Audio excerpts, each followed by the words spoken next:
Baik. Selanjutnya, Bung Willy silahkan bagaimana strategi gagasan Anies Baswedan dan juga tim. Ya, makasih. Selamat malam, Assalamualaikum warahmatullahi wabarakatuh.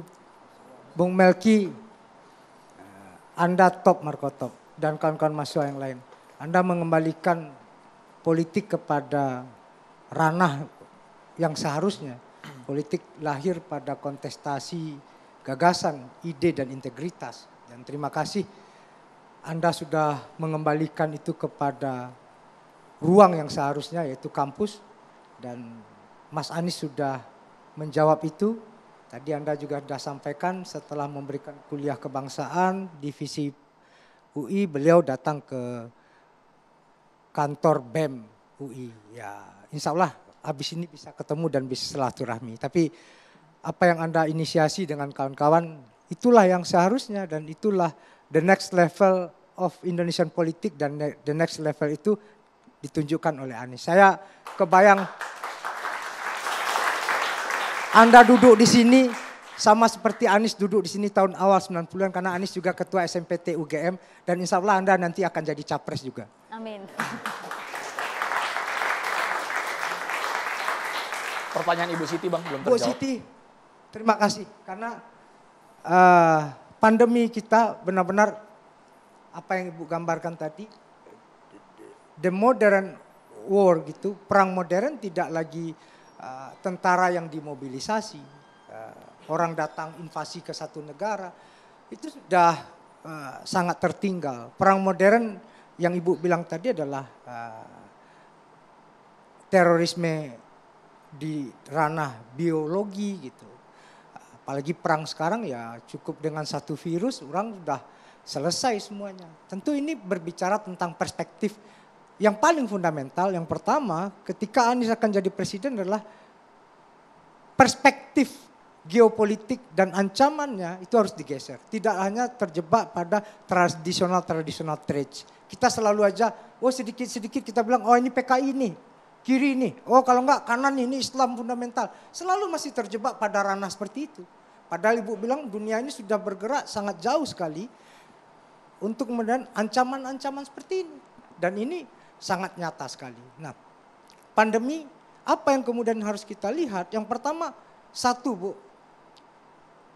kolaborasi yang kemudian minimalis dari semua stakeholder dan semua agensi. Maka kemudian di DPR saya kebetulan wakil ketua badan legislasi Bu.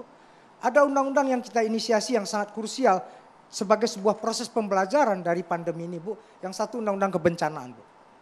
Itu jadi titik poin krusial bagaimana negara ini menghadapi kasus-kasus atau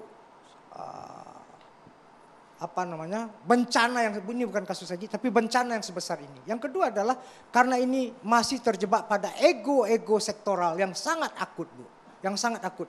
Antara dokter sama perawat lah, antara dokter sama bidan lah dan lain-lain sebagainya. Ibu mungkin pernah mengalami itu. Maka kemudian kita buat sebuah undang-undang kesehatan yang integrated Bu.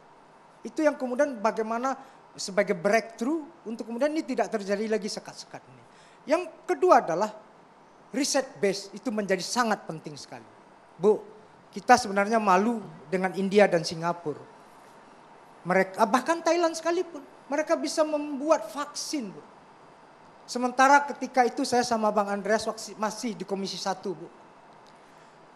Waktu itu BIN bekerja sama dengan Unair menemukan, saya lanjutkan Bu ya. Nanti bisa Ibu potong. Sebentar Bu, saya lanjutkan sebentar. Biar jadi saya apakah polisi Bapak sama dengan pemerintah sekarang? Dan gini, Anda menekankan pada vaksin kembali? Bukan, saya belum selesai makanya. Oh ya. Waktu itu kerjasama itu melahirkan beberapa formula, tapi terkendala dengan policy Bu.